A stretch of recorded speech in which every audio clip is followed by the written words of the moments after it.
আসসালামু আলাইকুম ওয়া রাহমাতুল্লাহ। ওয়ালাইকুম আসসালাম। নাম লিখেছে। আমার বন্ধু আমার কাছে একটা প্রশ্ন করছিল। প্রশ্নটি হলো, সে একজন মেয়েকে কবুল বলে ফেলেছিল। তাকে ওই মেয়ে প্রস্তাব দিয়েছিল যে আমি তোমাকে বিবাহ করতে চাই।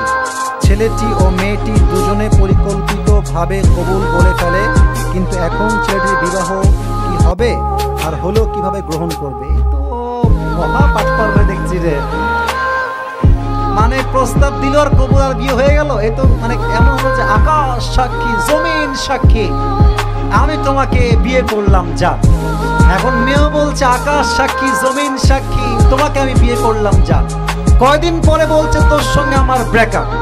তো মেয়ে বলছে করলা কবুল বলে বিয়ে, তালাক হবে, ব্রেকআপ কেন হচ্ছে? আকাশ তুমি কোথায় গেলে, জমিন তুমি কোথায়, গাছ তুমি কোথায়? আকাশও আসে না, গাছও আর আসে না, জমিন আর খুঁজে পাওয়া যায় না। ঠিক আছে কিনা?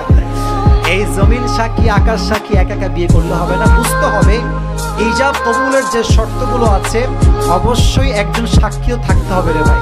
তুমি এর আমি বসে বসে বিয়ে করলে তো বিয়েটা হয়ে যায় না, সাক্ষীর দরকার। যুবক ভাইরা আছে না নাই? আর তোমরা যখন বিয়ে করবা, এই সমস্ত ভিত্তিহীন বিয়ে করলে তোমার বিয়ের পরে তুমি যা যা করবা প্রত্যেকটা অংশীদার হিসেবে শামিল হবে। ঠিক কিনা বলো?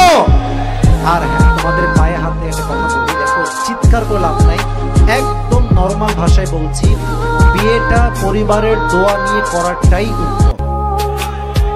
ঠিক না বললে ওয়াজ করা যায় না। বলেন, এই যে আমার আব্বাজানরা বসে আছে, তুমি বাপকে মাইনাস কেমনে করো?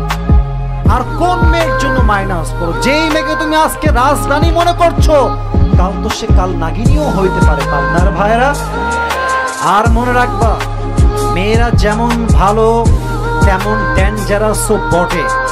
তোমাদের ভালোবাসা মানে আমি কথাগুলো বলছি প্রশ্ন আসছে বিধায়, নয় দিনের পথের বাইরে কথাই বলতো না, বাট বলতে বাধ্য হচ্ছি।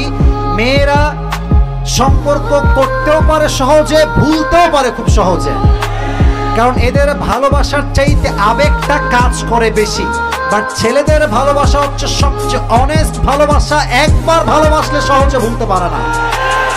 অতএব তুমি যেই মেয়ের পাল্লায় আবেগে পড়ে বিয়ে করবা, ছ্যাক খাবা, মেয়ে কিন্তু বিন্দাস খুশি থাকবে, তোমার জীবনটা জাহান্নাম করে ছেড়ে দিবে। যুবক ভাইরা, তবে সব মেয়েকে আমি এক পাল্লায় মাপছি না। আমার কথা হচ্ছে বিয়ের ক্ষেত্রে আবেগ বাদ দাও, পালিয়ে বিয়ে বাদ দাও, কোর্ট ম্যারেজ বাদ দাও, বাপ মাকে কনভিন্স করতে হবে, আব্বা তুই বিয়ে দিবা না কেন আমাকে, তুই বল আমাকে কেন বিয়ে দিবা না। তোমাকে বাঘের মতো প্রতিবাদ করতে হবে, তোমার 14 গোষ্ঠী বিয়েতে রাজি হবেই হবে। ঠিক কিনা বলো?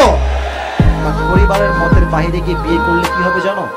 মেয়ের রূপ পরিবর্তন হইলেও সমস্যা, আর বিয়ের পর দেখবা বাসার ভাড়ার সমস্যা, খাওয়া খাওয়ার সমস্যা। বাপকে বলবা আব্বা আমি তো ফেসে গেছি, বিয়ে করে। আবার তুই মর যা, তুই তো বিয়ের সময় আমাকেই মাইনাস করেছিস, তোকে আমি কেন এখন পালতে যাবো? যুবক ভাইরা, ঠিক আছে কিনা বলো?